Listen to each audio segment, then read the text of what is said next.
Everyone welcome back to this video guys. पिछले video में हम लोगों ने देखा क्या था कि अपना रिएक्ट का मैप फंक्शन जावास्क्रिप्ट में इम्प्लीमेंट किया था। और अभी इस वीडियो में हम लोग करने वाले हैं क्या है कि एक कंप्लीट एक ओवरव्यू लेंगे और इसमें एक हेडर के बाद हम लोग एक हीरो सेक्शन सबसे पहले डिज़ाइन करेंगे एंड आफ्टर दैट हम लोग फुटर सेक्शन डिज़ाइन करेंगे।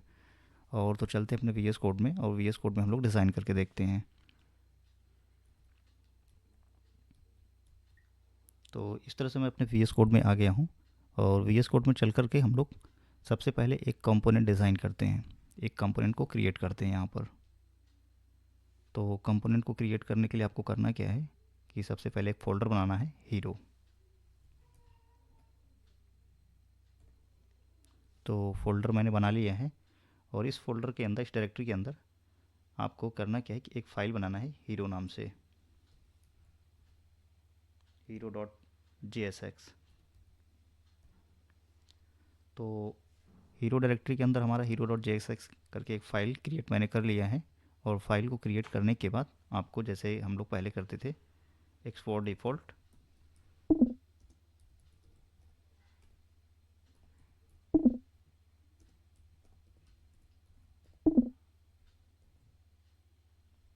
एंड फंक्शन नेम आपको ऐड करना है यहाँ पर हीरो, जो कि कैपिटल से होगा। और उसके बाद करना क्या है कि आपको रिटर्न कर देना है इसको सिंपली, जैसे हम लोगों ने पहले किया था रिटर्न, वैसे ही एज इट इज़ करना है। कुछ भी नया चेंजेस नहीं करेंगे, एज इट इज़ हम लोग कंपोनेंट को डिज़ाइन कर रहे हैं। ठीक है, तो ये हमारा एक तरफ से लेआउट बन गया हीरो सेक्शन का। तो हमारा हीरो सेक्शन का लेआउट बन चुका है, यानी कि जो बेसिक एक टेम्पलेट होता है, कि स्ट्रक्चर होता है, उसको हमने क्रिएट कर लिया। और इसको हम लोग क्या करेंगे, app dot J S x में इम्पोर्ट करेंगे।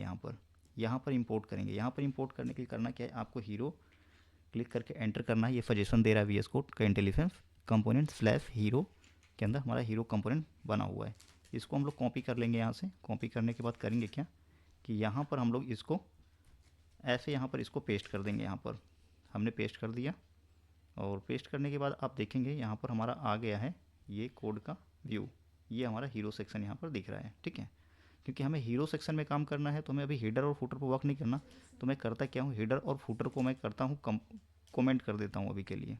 ठीक है, हेडर और फुटर को कमेंट कर दिया, तो इस तरह से हमारा हीरो सेक्शन यहाँ पर मिड में आ रहा है, सेंटर पर। ठीक है, तो इसमें हम लोग काम करने के लिए करते क्या है कि आ जाते हैं अपने हीरो सेक्शन में। और यहाँ पर हम लोग करेंगे क्या कि सबसे पहले एक ड्यू लेंगे, सेक्शन ले लेते हैं। ठीक है, एक सेक्शन HTML टैग होता है यहाँ पर, तो हमने सेक्शन ले लिया। ठीक है, और इस सेक्शन का क्लास नेम दे देते हैं हम लोग। क्लास को हमेशा क्लास नेम से देते हैं और यहाँ पर क्लास नेम रहेगा हमारा हीरो सेक्शन। ठीक है, इस तरह से हमने क्लास नेम ऐड कर दिया। और क्लास नेम ऐड करने के बाद करेंगे क्या कि सबसे पहले हमें इसमें हमें कुछ इमेज लाने होंगे। ठीक है, अपने हीरो सेक्शन में हम लोग का लेआउट जो रहेगा यहाँ पर, इसके दो सेक्शन रहेगा, एक लेफ़्ट और एक राइट का, दो सेक्शन बनाएंगे हम लोग। ठीक है, दो सेक्शन बनाने के लिए करना क्या है कि हमारा सेक्शन तो हो गया, लेफ़्ट सेक्शन कर देते हैं। इसमें एक रो ले लेते हैं। ठीक है, एक रो के अंदर दो कॉलम ले लेते हैं। ठीक है, वन रो और एक रो के अंदर दो कॉलम हो गया। ठीक है, इस तरह से। तो ये हो गया हमारा इमेज सेक्शन। इसको आप नेम दे सकते हो इमेज सेक्शन। इमेज सेक्शन दे दिया और इसमें हम लोग कुछ डिटेल्स वगैरह लिखेंगे, यहाँ पर टाइप करेंगे कुछ इस तरह से। अभी के लिए मैंने किया क्या कि इसको सिंपली एज इट इज़ यहाँ पर एक कुछ कंटेंट ऐड कर दिया है, ताकि इस तरह से लेआउट हमारा बन जाए यहाँ पर। तो एक हो गया इमेज सेक्शन, ऊपर आ गया। दूसरा आ गया ये हमारा डिटेल। तो अभी लेफ्ट राइट में नहीं आ रहा है क्योंकि अभी मैंने CSS ऐड नहीं किया है। ठीक है, तो चलते हैं अपना इमेज देखते हैं। इमेज को हमेशा जो प्लेस करना है आपको अफेक्ट्स के अंदर रखना है इमेज, जहाँ पर ये SVG पड़ा हुआ है। तो इमेज के लिए मैंने किया क्या है कि कुछ इमेज मैंने असेट्स पहले ही डाउनलोड करके रखा हुआ था। तो यहाँ पर मैंने असेट्स रखा हुआ है, यहाँ ये असेट्स पड़ा हुआ है। ठीक है, तो यहाँ से मैंने इसको एक रेस्टोरेंट का हेडर सेक्शन हम डिज़ाइन करने वाले हैं। तो इसके ऐप को क्या, इमेज को करना क्या है, FRC के अंदर अफेक्ट्स के अंदर आकर के आपको प्लेस कर देना है। ठीक है, कहाँ पर आया मैं, अपने प्रोजेक्ट के अंदर रिएक्ट एग्जाम्पल SRC अफेक्ट्स के अंदर इमेज को प्लेस कर दिया। और नॉर्मली जो भी आप यूज़ करते हो, ठीक है, तो उसको आप, हम लोग आ गए वी एस कोड में अपने, ठीक है, यहाँ पर हीरो डॉट JSX में आ गए।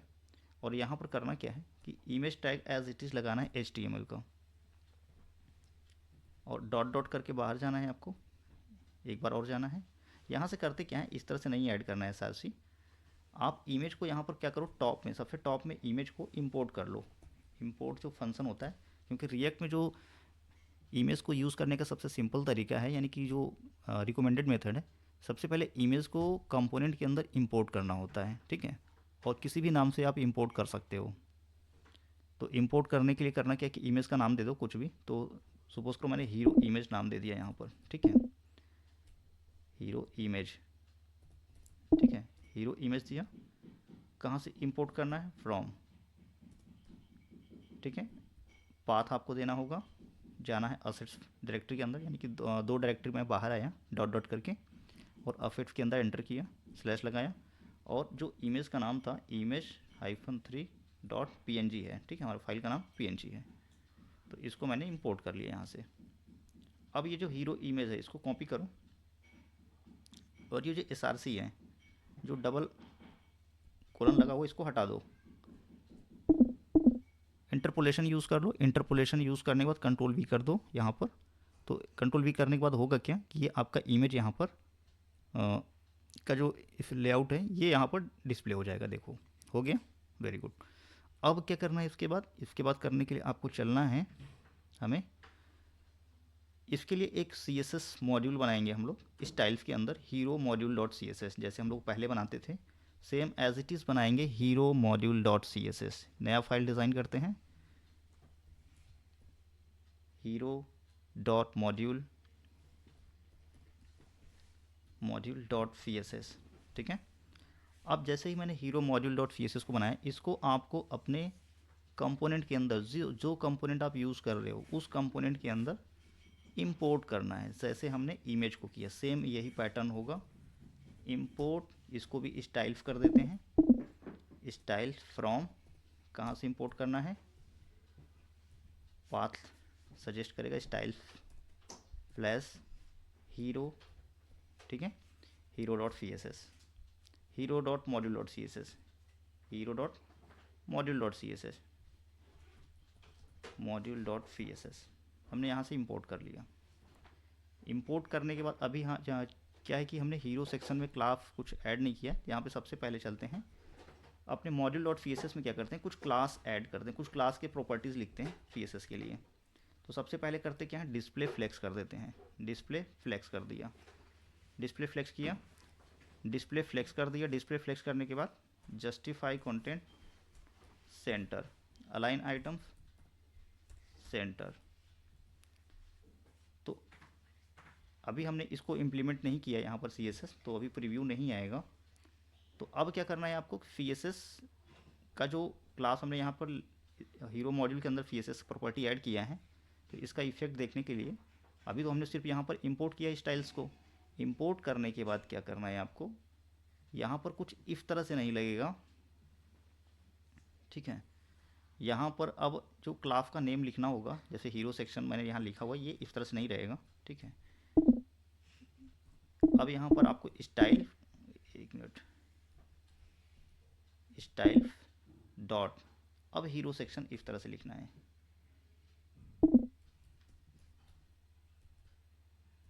यहाँ पर थोड़ा सा नेमिंग कन्वेंशन का इशू बन सकता है, ये शायद ऐसे नहीं लेगा हाइफन, इसको कैपिटल F में कर दो। और ये जो हीरो सेक्शन हमने यहाँ लिखा था इसको भी चेंज कर दो आप यहाँ पर इस वाले में, ठीक है, यहाँ पर इसको चेंज कर दो, ये इस तरह से नहीं लेगा, ठीक है। अब देखो आप ये ले लिया है, ये ऊपर से ये इसको प्रॉब्लम कर रहा है, इसको हटाते हैं पहले, ये दिस लाइन, ठीक है। तो इस तरह से हमारा हीरो सेक्शन यहाँ पर आ गया है। अभी भी कंप्लीट मुझे लग रहा है, कुछ प्रॉब्लम है, देखते हैं। सबसे पहले बैकग्राउंड ऐड करते हैं हम लोग, अगर बैकग्राउंड आ गया दैट मीन्स CSS अप्लाई हो गया। सबसे पहले बैकग्राउंड कलर रेड करके देखते हैं, तो बैकग्राउंड अप्लाई करने के बाद हुआ क्या कि CSS अप्लाई हो गया है यहाँ पर, ठीक है। लेकिन है क्या कि पूरे पेज में नहीं हुआ है, ठीक है, पूरे पेज में नहीं हुआ है। तो पूरे पेज में करके देखते हैं। Display flex, justify, content center, align item center, और सबसे पहले डिस्प्ले फ्लेक्स के बाद डिस्प्ले ब्लॉक करके देखते हैं यहाँ पर। डिस्प्ले ब्लॉक अभी भी ये पूरा नहीं ले रहा है। एक्चुअली मुझे लग रहा है क्या है कि इसका जो ये CSS है JSX में, ये इसको डिस्टर्ब कर रहा है यहाँ पर, I think so main dot JSX में, ठीक है। ये app dot JSX index dot CSS, ये ग्लोबल CSS उठा रहा है, ठीक है। हाँ, तो बात वही था। तो ग्लोबल CSS को मैंने हटा दिया है अभी के लिए, ठीक है। कुछ प्रॉपर्टी उसमें बाय डिफ़ॉल्ट लिखा होगा जिसकी वजह से वो कुछ प्रॉब्लम क्रिएट कर रहा था अभी हमें, ठीक है। तो उसको मैंने अभी हटा दिया है। फिलहाल हम लोग अपना CSS लिखते हैं अभी। तो इस तरह से पूरा स्क्रीन अभी यहाँ पर आ गया है हमारे पास। और सबसे पहले इसको रीसेट कर देते हैं। यहाँ पर जहाँ भी लगा होगा CSS, तो यहाँ से CSS तो हमने हटा दिया, इसका इफेक्ट तो चला गया। और JSX में देखते हैं, यहाँ पे कोई CSS नहीं है कि, तो हम लोग करते क्या है कि यहाँ पर इसको रीसेट कर देते हैं। मार्जिन 0, पैडिंग 0 कर देते हैं सबसे पहले। Margin 0, padding 0। हमने इसको बॉक्स को रीसेट किया। यहाँ पे अगर रीसेट नहीं होता है तो हम लोग काम करते हैं, इसको यहाँ से रिमूव कर देते हैं पूरा, ठीक है। पूरा हटा दिया। एक मिनट, ये सब भी है।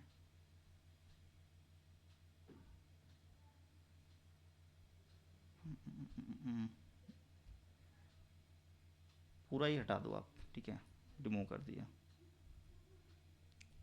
Body, margin 0, padding 0, padding 0 reset कर दिया। बॉक्स साइजिंग, बॉर्डर बॉक्स कर दिया, ठीक है। अभी भी साइड से टॉप से अभी भी इसका इफेक्ट आ रहा है। एक्चुअली मुझे लग रहा है कि यहाँ पर CSS को हटा दिया था, इम्प्लीमेंट कर दिया, ठीक है। तो अभी भी और जो सभी तरफ से यहाँ पर पैडिंग या मार्जिन ऐड कर लिया है। इसको देखते हैं कहाँ से ये आ रहा है। ये एक्चुअली ऐप डॉट CSS यहाँ पर रूट में भी लिखा हुआ है, रूट में, ठीक है। तो ऐप डॉट JSX, अच्छा ऐप डॉट CSS यहाँ पर, ठीक है। इसको भी हम लोग हटा देते हैं यहाँ से, इसकी ज़रूरत नहीं है, ठीक है। तो ये कुछ काफ़ी हद तक सही हो गया। और कुछ CSS की प्रॉपर्टीज़ आ रही हैं। अब हम लोग करके देखते हैं डिस्प्ले टाइप फ्लेक्स। नहीं, इसमें नहीं करना है आपको, इसमें नहीं करना है आपको, करना है हीरो मॉड्यूल डॉट CSS में, यहाँ पर, ठीक है। अब हो गया। इस ब्लॉक को हटा दो, इसकी ज़रूरत अब नहीं है। तो ब्लॉक को हटा दिया है। और यहाँ पर इस तरह से स्क्रीन आ रहा है। इमेज को हम लोग थोड़ा सा क्या करते हैं कि इमेज का जो ये जो सेक्शन है, ठीक है, इसको सेंटर पर लाते हैं। डॉट रो, तो हम लोग एक रो के लिए भी CSS लिखते हैं। Dot row, background colour pink, pink कर लेते हैं, पिंक किया। अब रो को यहाँ पर ऐड करना है आपको। अभी रो का इफेक्ट नहीं आएगा यहाँ पर, ठीक है। तो रो को भी इसी तरह से ऐड करना है। पहले हम लोग स्टाइल्स को क्या करते हैं, पहले इम्प्लीमेंट कर लेते हैं एक बार, ठीक है। देखिए, तो रो में भी आ गया। इधर से इस साइड से पैडिंग आ रहा है, ठीक है। ये हमारा पूरा रो है। और रो में क्या करते हैं, विड्थ 100 कर देते हैं यहाँ पर, विड्थ 100%, ठीक है। पूरा विड्थ आ गया, गुड। अब क्या बचा, कॉल, डॉट कॉल, इसका विड्थ कर देते हैं 50%, ठीक है। अपने पेरेंट का 50% ले लेगा। तो कॉल को भी इम्प्लीमेंट करके देखते हैं यहाँ पर। ज़्यादा CSS मैं नहीं रहा हूँ, ठीक है। बस एक आपको एक आइडिया मिल जाए। कॉल कॉल को ऐड कर दिया। कॉल में भी थोड़ा सा बैकग्राउंड कलर ऐड करके देखते हैं।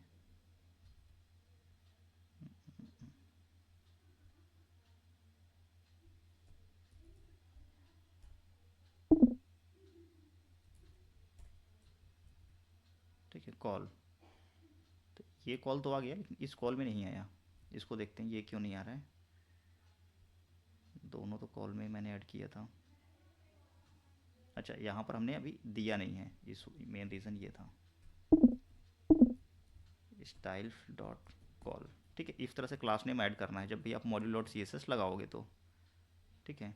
ये यहाँ पर इस तरह से कुछ आ गया नीचे, ठीक है। इसको देखते हैं, फिट करते हैं कि रीज़न क्या है।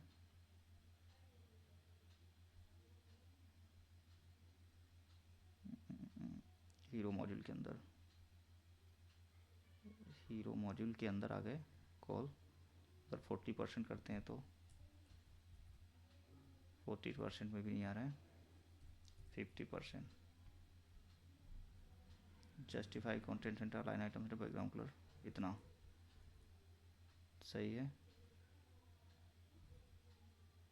फ्लैक्स डायरेक्शन, फ्लैक्स डायरेक्शन आप ऐड कर सकते हो। रो, फ्लैक्स डायरेक्शन आप ऐड कर सकते हो। रो, रो से भी नहीं आ रहा है, इसमें कुछ गड़बड़ हो रहा है।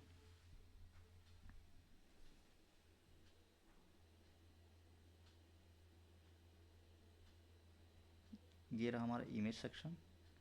इमेज सेक्शन में मैंने इसको रिमूव कर दिया।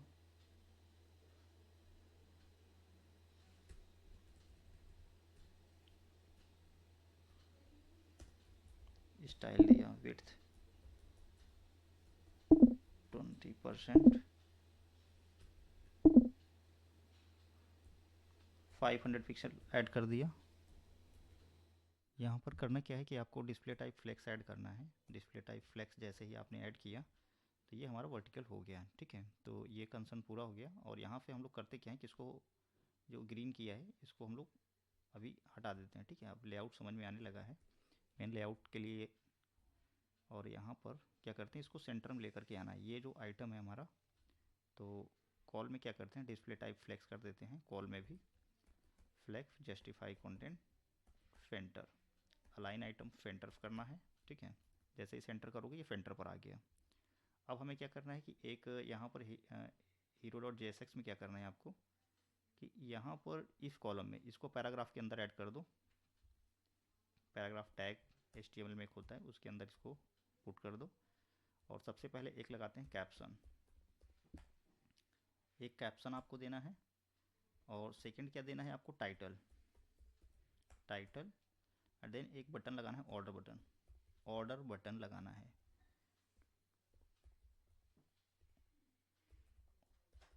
ठीक है। तो ऑर्डर बटन हमने ऐड कर दिया। बटन के लिए बटन टैग ही यूज़ करो तो ज़्यादा बेहतर है। बटन डॉट ऑर्डर BTN, ये हमारा हो गया ऑर्डर नाउ। Order now. और यहाँ टाइटल के लिए मैंने कुछ कंटेंट रखा हुआ पहले से, तो इसको मैं पेस्ट कर दे रहा हूँ यहाँ से।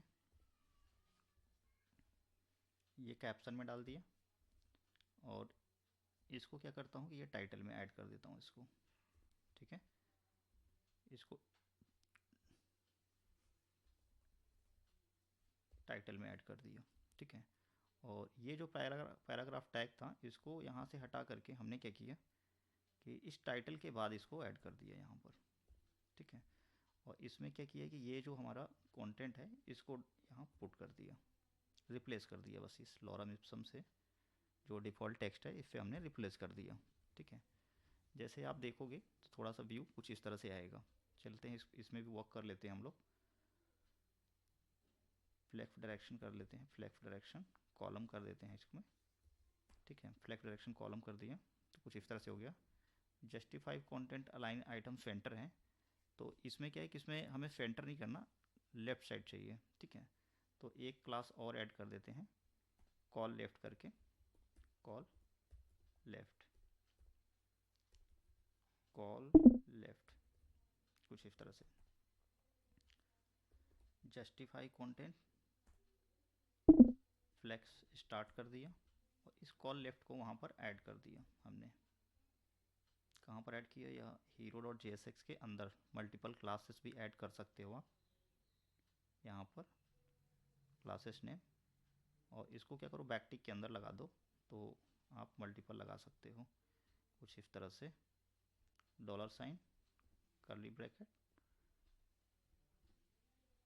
एंड दिस, ठीक है, और 1 सेकेंड बैकटिक, ठीक है, ये हो गया। और दूसरा क्लास ऐड करना है आपको, तो भी आपको सेम पैटर्न फॉलो करना है कुछ इस तरह से। तो अब एक क्लास के अंदर हम मल्टीपल क्लासेस क्लास नेम दे सकते हैं। तो ये देखो इसका इफेक्ट कुछ इस तरह से आ गया, ठीक है। तो अब हमें क्या करना है कि थोड़ा सा इसमें पैडिंग भी ऐड करना है, हमें पैडिंग ऐड कर देते हैं यहाँ पर। पैडिंग टॉप कर देते हैं 50 पिक्सल और डिफ़ॉल्ट पैडिंग कर देते हैं 20 पिक्सल। तो डिफ़ॉल्ट पैडिंग को क्या करते हैं, ऊपर कर देते हैं, इसको नीचे कर देते हैं, ठीक है, प्रायोरिटी होता है इसका। लेकिन फ्लेक्स स्टार्ट अभी भी नहीं हमारा हुआ, इसको justify align up align items left करके देखते हैं, फ्लेक्स स्टार्ट, ठीक है, इस तरह से अलाइन आइटम फ्लेक्स स्टार्ट के साथ हो गया। इसका इफेक्ट नहीं आ रहा है तो इसको हटा देते हैं, ठीक है। तो ये हमारा वर्क करने लगा, देखो एकदम सेंटर पर भी आ गया और काम भी कर रहा है, ठीक है। अब क्या करना है कि जो टाइटल है, टाइटल तो थोड़ा बड़े में होगा, तो डॉट TITLE टाइटल, ठीक है। फॉन्ट साइज इसका कर देते हैं 1.6 REM, ठीक है। टाइटल का फॉन्ट साइज हमने क्या कर दिया 1.6 REM, और इसको टाइटल को हम लोग यहाँ पर इम्प्लीमेंट कर लेते हैं। कैसे? ऐसे, जैसे आप लोगों ने पहले किया अभी, बस वैसे ही करना है, TITLE टाइटल, ठीक है, टाइटल ऐड हो गया, देखो। एंड कैप्शन का साइज़ बाय डिफ़ॉल्ट उतना ही रहने दो, कैप्शन में कोई चेंजेस हम लोग नहीं करेंगे। तो कैप्शन हमारा सही है, बस इसका टाइटल केस चेंज कर देते हैं, टाइटल केस कर देते हैं, या यहीं पर नाम कर देते हैं ऑलवेज फेस को, ठीक है, बस टाइटल केस कर देते हैं, बस हो गया, ठीक है, इतना ही रहने देते हैं। और ये जो पैराग्राफ टैग है हमारा, इसमें इनलाइन CSS अभी के लिए ऐड कर देते हैं आपको, ठीक है, क्योंकि ज़्यादा कुछ करना नहीं है। फॉन्ट साइज 1.2 REM, देखते हैं करके, तो कुछ बड़ा हो गया, इतना बड़ा नहीं चाहिए, 0.9 कर देते हैं, 0.9, ठीक है, ये चलेगा, ये सही रहेगा। और लेटर स्पेसिंग ऐड कर देते हैं इसमें, लेटर स्पेसिंग 1 पिक्सल, और इनलाइन CSS कुछ इस तरह से ऐड करते हैं इसमें, ठीक है। और कलर भी ऐड कर दो, डार्क ग्रे कर दो, कलर कर दिया डार्क ग्रे, ठीक है, डार्क ग्रे कर दिया। और ये जो पिंक कलर है, इसको यहाँ से हम लोग इसका कलर थोड़ा चेंज कर देते हैं, पिंक जो है, पिंक सही नहीं लग रहा है, स्लाइटली पिंक कर देते हैं, हल्का सा, ठीक है, बस पता चले सही लग रहा है अब, ठीक है। तो इस तरह से, और अब इस बटन को थोड़ा सा डिज़ाइन कर लेते हैं हम लोग, बटन की डिज़ाइनिंग कर लेते हैं। बटन की डिज़ाइनिंग के लिए करना क्या है, बटन को आपको बस यहाँ से कॉपी करना है, बटन क्लास हमने कॉपी किया, कट कर लिया, और उसी तरह से इसमें स्टाइल्स डॉट पेस्ट कर दिया यहाँ पर। और यहाँ पर हमने क्या किया, हीरो मॉड्यूल डॉट CSS में हमने थोड़ा सा ऐड किया CSS। क्या CSS का ऐड किया, पैडिंग सबसे पहले दे देते हैं, पैडिंग 10 पिक्सल का। तो जैसे ही देखोगे इस कलर हो गया, कलर दे देते हैं गोल्डन, कलर दे दिया गोल्डन, कलर गोल्डन नहीं देना था, बैकग्राउंड एक्चुअली गोल्डन देना था, बैकग्राउंड लीनियर ग्रेडियंट कर देते हैं टू राइट किया, और यहाँ पे दिया goldenrod, once again goldenrod, और थोड़ा सा डार्क कर दिया, थोड़ा सा क्या किया, डार्क कर दिया, ठीक है। तो कुछ इस तरह का बटन बन गया। आउटलाइन इसका नन कर देते हैं, आउटलाइन नन, बॉर्डर नन, ठीक है। कलर कर देते हैं वाइट, कलर कर दिया वाइट, ठीक है, ऑर्डर। अगर आप चाहो तो बॉर्डर रेडियस ऐड करना चाहते हो तो बॉर्डर रेडियस भी आप अपने अकॉर्डिंग ऐड कर सकते हो। बॉर्डर रेडियस हमने दिया 4 पिक्सल का, कुछ इस तरह से हो गया, ठीक है। तो अगर आप चाहो तो होवर इफेक्ट भी इसमें ऐड कर सकते हो कि माउस ले जाने पर थोड़ा सा होवर इफेक्ट आए।